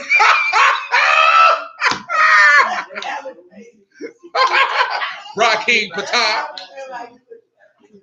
Hey, I'm just letting you know that's what they want. That's what they promote. Till it's acceptable. And that's why, now in all seriousness now, that's why they have them, whatever, you know, all them alphabets, because I can't remember all of that. They had a different one every day. But that's why they tell you got to accept their reality. And if you don't accept their reality, then you're the problem. But what you have to continue to do is continue to sound the alarm, but not sound the alarm as forth as warning, but, you know, the alarm of joy that comes with serving Yahuwah. You know what I'm saying? Proclaiming his name and his goodness. Because we're not on that. I find that detestable. You're a nasty bastard. You ought to be shot. Shot right in your head with some intelligence. Because ain't nobody in this earth that you thought that was the right thing to do. You know what I'm saying? But hey, you know, people gonna do what they want to do, and you have to let them.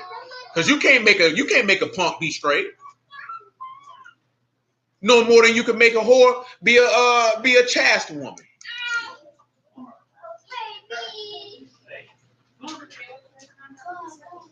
I mean, but at the end of the day, like I said with the bull dagger, oh, you got that from they already know they wrong. And notice the first thing when he said something about it is they got to come at Yahuwah. Because, see, I had a question. I asked this here, right? Well, I'm wait till I get to the word for counsel. Let me finish this Psalms 81. Psalms 81 and 4. He said, for this he ordained in Joseph. I'm sorry, this was a statute for Yasharal and a Torah of the Elohim of Jacob. So guess what this here, right? So to use that silver trumpet, that's a law from your Elohim. And then that's what he instructed you to do. He says, this he ordained in Joseph for a testimony when he went through the land of Mizraim, when I heard a language that I understood not. So now he's transitioned from blowing the trumpets and said that he did this for a reason in Joseph for a testimony. This is why I looked at the trumpet in that regard as a testimony. And he said that now when they were going through Egypt, what was going on? They were strangers in a what? In strange land. So if they strangers in a strange land, then he say that trumpet, which was Joseph, because he was the head, was symbolizing for the gathering and bringing out of that people. You know what I'm saying? And if you're blowing out the wrong trumpet, then you're going to give off the wrong sound, and you're going to get up and go before you're supposed to win, and you're going to get smashed. He say, I removed the shoulder from the bird, and his hands were delivered from the pots. You called in trouble, and I delivered you. I answered you in the secret place of thunder. I proved you at the waters of Meribah, Salah. The waters of Meribah is the waters of strife. That's when they was coming at Moses talking about we ain't got no water to drink. Anytime you see Meribah or Meribah, that's all you got to remember about. It say like Numbers 21 if I'm not mistaken. That's the waters of strife. That's when they were arguing with Moses about we ain't had no water to drink.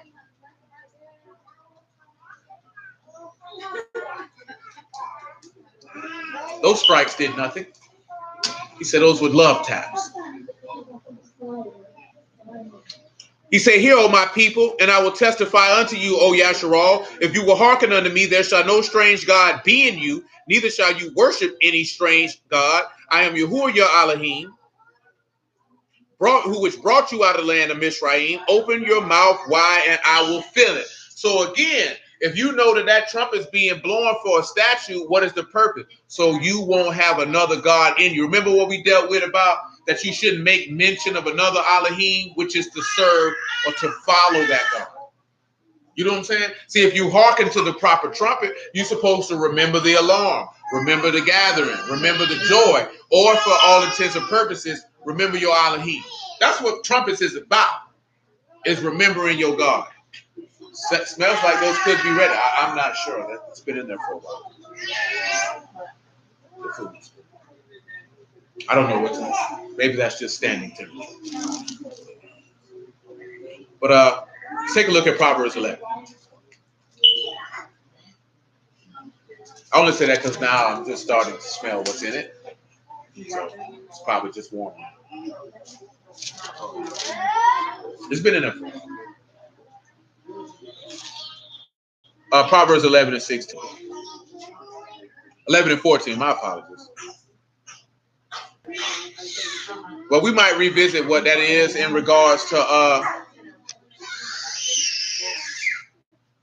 that whole piece, but it's being hammered out. You know, in order to come through the Yahuwah, you have to be hammered out. You have to be proven out. You have to be taken through that affliction. A lot of people want to avoid it. It goes back to what we read in Proverbs 11 and 29, that he that troubles his house will inherit the Ruach. You'll inherit everlasting life. But where no counsel is, the people fall, but in the multitude of counselors, there is safety. So we want to look at counsel again. And that's the word we looked at Saturday. And that's takvula. You know, it's direction, it's counsel, it's good advice. Direction or a plan. Again, we're looking at having a plan. So I know I mentioned to y'all last week, right? You know, how you felt if your people would have had a plan for your life. But this question came to my mind when I seen these people talking about LeVar and Lonzo Ball, and could have been staged, but nevertheless, how many of y'all right now, if your father came and told you, I have a vision, and son, I need you to go do this right here, and it's contrary to what you've been doing, would you get up and go do it?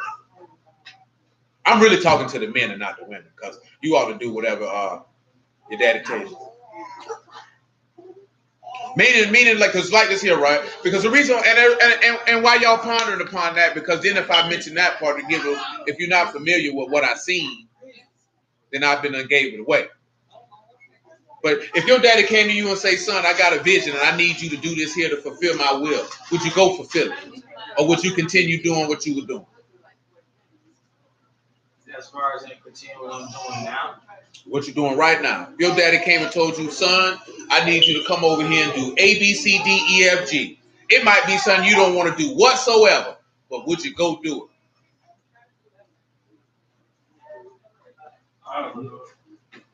To fulfill, because there's a reason for this. Because we're looking at where there's no counsel, the people, because where there's no direction or no guidance, this is why people fail. That's why I asked y'all that previously, what your daddy taught you, and thinking on things, because that's where failure come in at.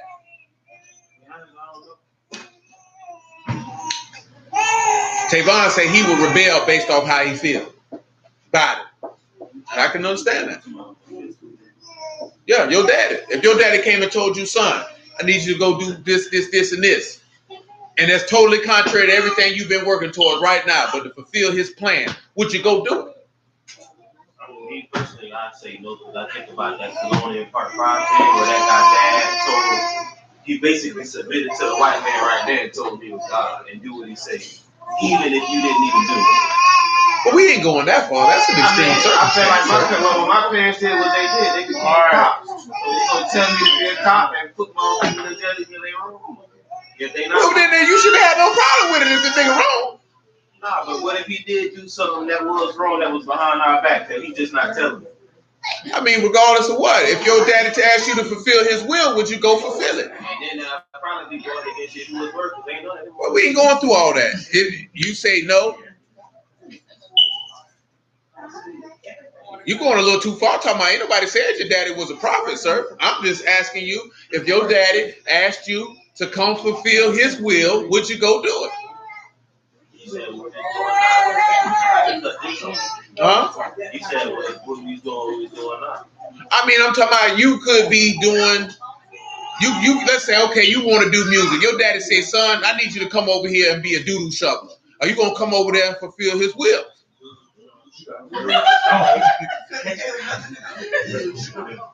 I think that's the most show I heard so far. You know, you want to shovel excrement, bull excrement, feces. You know what I'm saying? Well, can you do that? You know what I'm saying? And I'm just using that as an extreme. But because you don't know what he's asking you to shovel that for. You don't know what the purpose of it for. But would you go do it? And this is based off also what we read in Jeremiah 35. If your daddy would have told you, don't build you no houses and dwell in booths and don't drink no wine, would you have did what he told you to do? Or would you have been a hard-headed nigga and did what you wanted to do? I would yeah, just because he said don't get. But that's fulfilling his will. So now put yourself in your, and this is leading to something now. This don't think of, so right now, I don't care what you think about your daddy. If your daddy came and said, son, I need you to fulfill this right here. I need you to do this right here. What you gonna do?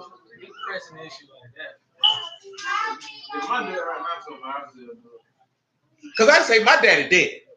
And my granddaddy dead. Not told him like if my granddaddy when I was a jit would have told me, this is what you gonna do. No questions asked. I'm not asking them no questions. All right, cool. It's not a problem. It's not a problem. He's saying doing that.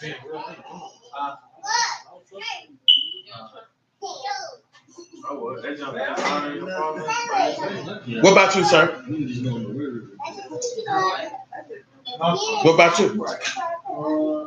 So are we taking the word away from this? Just period. No, I mean it's a part of the word. No, I'm not. I'm talking about what you building on as a man. No, we talking about the word. Talking about your vision on. No, we talking about what when we talking about what you doing. You a truck driver. You want to do your dad, and he say, no, son, I need you to come over here and work over here like this. If it ain't going against the word, I'm doing it. That's what I'm talking about. That we ain't going. I mean, come on, that's common sense. You know what I'm saying? That's already understood. That don't need to be spoken. We know full well we ain't talking about the instance of somebody asking your daddy asking you to go contrary to the Most High. We talking about the aspect of would you have the ability to fulfill his will if his will was contrary to what you wanted to do? You know what I'm saying? All you like this here. Like he say he cut grass. He said, I like landscaping. What did Pop say? I need you to be a pilot. You gonna go be a pilot? Or you gonna be like, I want to cut grass. I'm not going. A lot of niggas do that.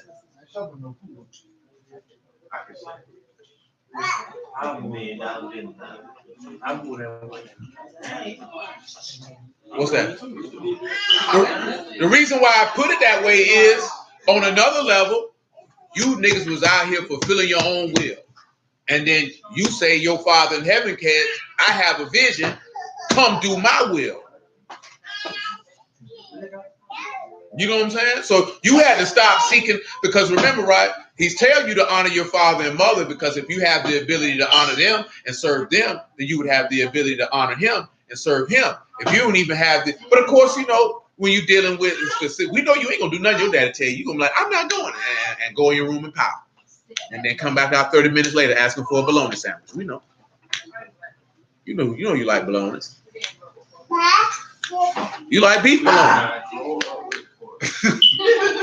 You ain't grow up with pork, but your mama cooking pork chops every third Thursday. No, she don't. Yes, we did. Oh, that's right. Her mama was Yahweh Ben Yahweh. I forgot. Her mama was Yahweh Ben Yahweh. I forgot. And enjoyed it. So you love going to grandma's house when she cooked that Thanksgiving ham. She put a pineapple on it.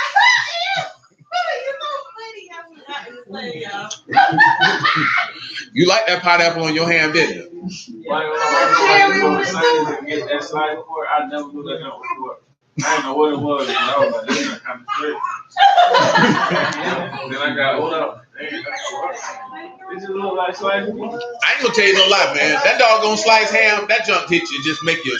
It just ain't right. I ain't never like sliced ham. Just awesome. It just tastes like. This ain't. But I'm asking that for a reason, because the father is supposed to give direction and a plan. So remember, I mentioned that last week, that as a father, you're supposed to have a direction and a plan for your son. You know what I'm saying? And your daughters as well. You know, the direction and plan for your daughters is to be able to be an acceptable helpmeet to another young man.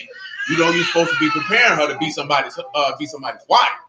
You know what I'm saying? All that other stuff the world be talking about. She got to be, you know, she got to have a career and all this here. And guess what? She going to be just like that interview. I seen them people was hot with Fantasia because she told you, see, hope you don't submit, that's why you ain't got no man. Now, what she was trying to get into, but she didn't want to get into it, she wanted to drop some word on him. But she left that alone. But, you know, it's kind of contradictory at the same time because you dress like a slut. You know what I'm talking about? But I respect your mindset, though, because she didn't tell you no lie. She did what she did. The part where she was like, I'm the neck, he's the head, he can't do no. Yeah, she went too far with that. I was like, because you ain't no neck. You don't turn me, ho. You know what I'm talking about? You don't turn me, ho. Turn somebody, you can't turn the head. At that point, because the reason why, when she talking about, so we can't be equal. So like when the woman asked her, can the man and the woman be equal? No, the man and the woman can't be equal. Because if you're equal, that means you can rule together. So you can't be equal. You know what I'm saying? That's not going to lead to proper rulership. If you equal, then that means I have equal ability to discern who rules and to make decisions. Because the neck and head work together. I know what her point was, is that these are complementary parts. But when you just going to add the fact that he can't turn without my neck, at that point you saying this man can't make a decision without you. That's what I heard. Yeah, shoot. Vital. Way more important than the neck. I don't know now. Because if you ain't got no neck, you can't live. You ain't going to have no blood vessels. I mean, in the sense of that. But I'm saying you ain't going to be like this. Like I said, if you're in a neck brace, guess what? I can't move nowhere but I'm straight. I'm still alive. Mine good. Mine good. Mine excellent. I cut my neck off, I'm dead, though. That's going to suck. You know what I'm saying? And guess what? I can live with or without a woman. You know what I'm saying? If I had to lose my neck, you know what I'm saying? I want to live, but you can go. I don't want to lose my neck. I want to live a little while longer. You know, I want the lights to get cut off yet. I want to keep paying my bill. You know what I'm saying? You pay your bill by doing what's right. You know, you might extend your days a little bit. You never know. You know, you could have been on knocking on death's door and they say, you know what? That's a good man. I'll give him another 10 years. That's what he did with Hezekiah. So you know what? You all right with me. Get that nigga 15 more. You know what I mean? But seriously though, because she didn't tell no lie, because a lot of women are raising a lot of people are raising their daughters to be a man. So then therefore they're not raising her to be a husband. I mean a wife, excuse me. So just some of them they is being a husband. So they definitely ruling over their man. But then that leaves a directionless group of people. You know what I'm saying? We're looking at that where there was no counsel, the people fail, because where there was no plan or course of action, then there's going to be destruction in regards to the people. And Mashiach said, I had already told you about the people who was coming, what was coming before it happened, because I'd already gave you counsel on what to do. He said, what he said, if somebody said that he in the desert, well, he told you not to do. Don't go out there. That's counsel. If I don't give you this counsel, you're going to fail. Now, we'll mention one person before we depart for the night. Somebody whose plan was already laid out. And we'll start with Moses. So come over here to Acts chapter 7. Just for one particular, because I seen somebody call Moses a murderer. So I'm going to ask y'all this here. Was Moses a murderer? Why or why not?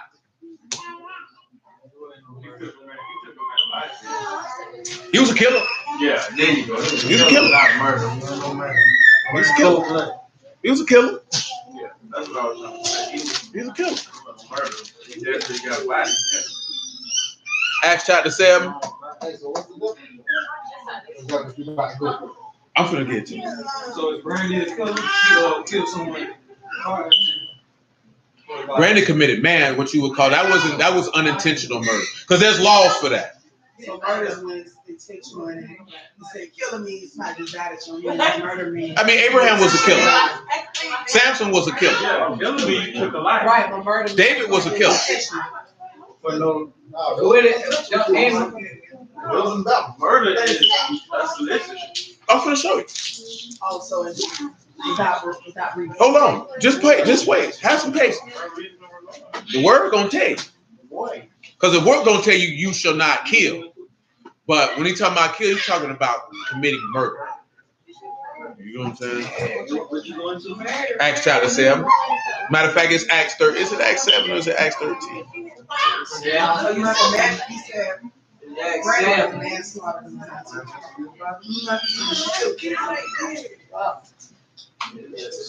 No, she was a drunk. I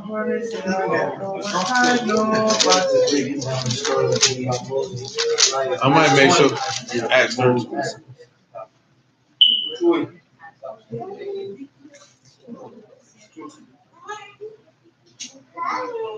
Dang, the verse in my head, but the spot is escaping me. And I thought Verse 24. okay, yeah, cool.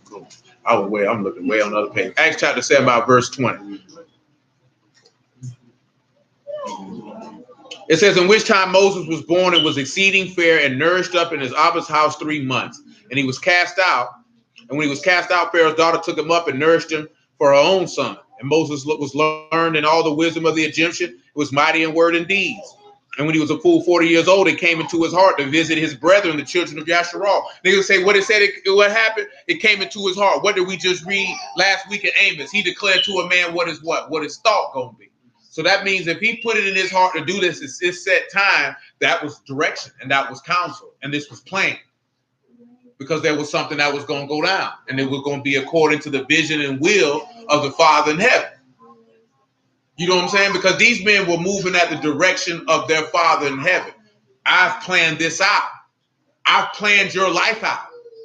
Now, remember, we're going to look at that. It's something we didn't talk about before, but I planned your life out. And he said, seeing one of them suffer wrong, he defended him and avenged him that was oppressed and smote the Egyptian. For he supposed his brethren would have understood how that Elohim by his hand would deliver them, but they understood not. So what did he do? They didn't understand the plan. What did we sit back and see about talking about that he did that? We mentioned that trumpet for a testimony, and Joseph as forth as bringing them up out of Egypt, and how we looking at how that trumpet is symbolic of a hammered word. So the type of affliction that was meant to sound out an alarm of joy, but they didn't understand.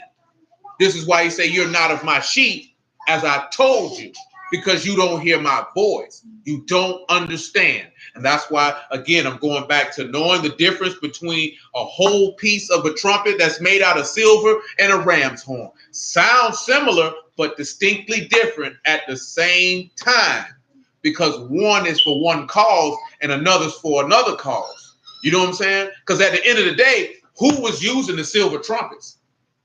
Just the priest. The people was not in the house coming out the door blowing no trumpet. You know what I'm saying? But what you see niggas now do. Everybody got one. Everybody blew. No, sir. That's above your pay grade. That wasn't for you to do. You're doing something you ain't had no business doing. Everybody just didn't walk out their door. They didn't do that. Because at that point, what alarm do I listen to? Because I'm hearing different trumpets blow. It should have only been one. It should have only been one. Only one. And that's why, again, I take you to the point where we say, brethren, don't have too many masters. But that's another conversation for another time. He said, and the next day he showed himself unto them as they strove, and would have set them at, listen what he said, set them at what? One again, saying, sirs, you are brethren, why do you wrong one another? But he that did his neighbor wrong thrust him away, saying, who made you a ruler and a judge? Notice what happens. Notice what he's looking at. Why do you strive? That takes you back to Ezekiel 37.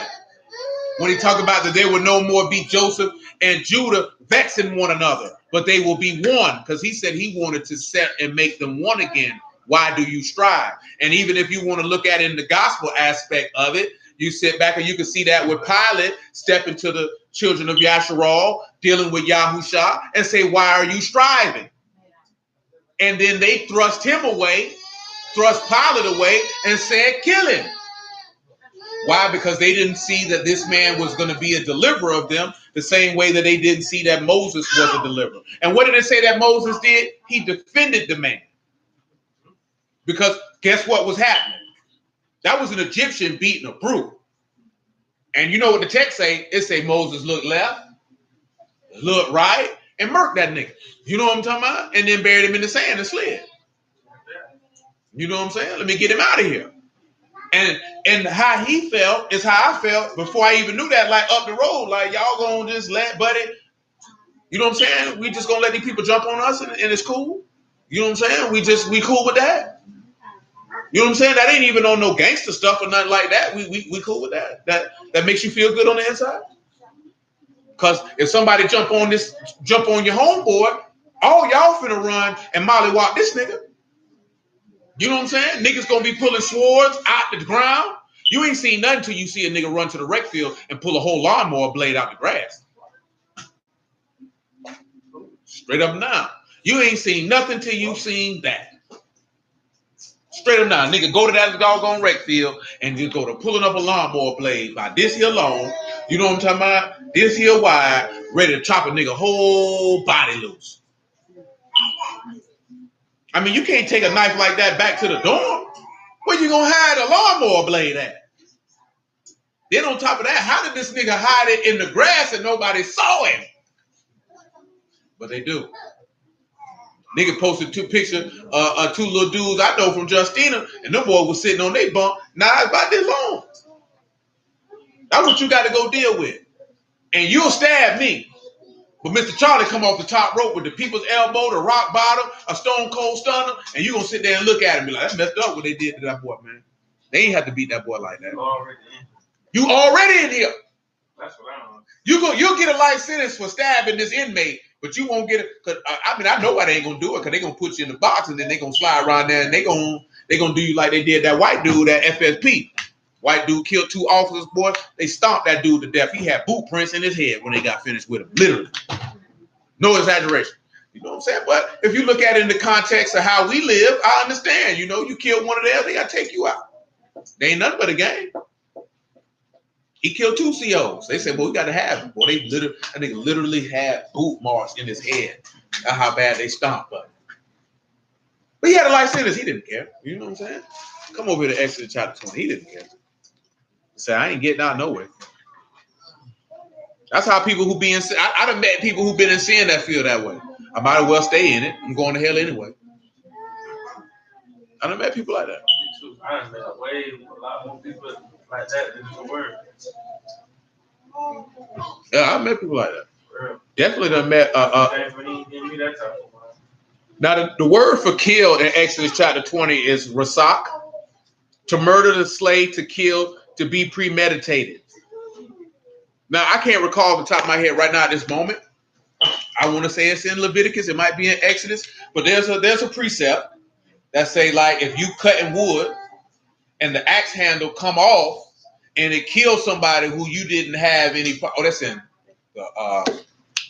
It's in Deuteronomy 19 with the city of refuge. And that axe handle come off and kill this man, and you ain't have no pressure with this man before, you're not a murderer, because that was accidental. You know what I'm saying? What Moses did was not murder. Someone was being oppressed. He slayed the oppressor. That's symbolic of you being oppressed of the devil. I'll tell you that in Acts chapter 10, that Yahushua came and freed all those who were oppressed of the devil. That man who Moses slew was symbolic of your oppression to sin and the adversary. And he slew it and buried it in the ground. Just like when he slew it, he was buried in the ground to defeat him. That's why he said, I thought they would have knew that I was their deliverer. But what did they come at him and say? Who made you? You're not the boss of me. That's what they said. You're not the boss of me. And you have to have that ability to understand that. He planned a man's life out. This whole plan in Moses' life was to be a deliverer because that was symbolic of the greater plan of Yahushua being a deliverer. But we'll look at a few other ones because we got time. So hallelujah for Yahushua in the word. Appreciate everybody's time because it's about 10 o'clock. Definitely. It's a special occasion. It's a special occasion. That's what a book tell you to do. Say, shouldn't be sad. I was thinking about that on the way over here. The people sat around and heard the word 12 hours before the man told them people to go eat. I said, we know black people now can't do that now. Not 12 hours. Huh? So, hey, I bless y'all at the house. Y'all name of Yahushua. You who are willing, we pick it up on the Shabbat. Same regular time. No different times. Stay firm in the faith, stay strong. Let the word resonate in your heart. You who are willing to the next time. Would you like to say something? No. It's Friday. My mom. Your mom just there. No, she's not.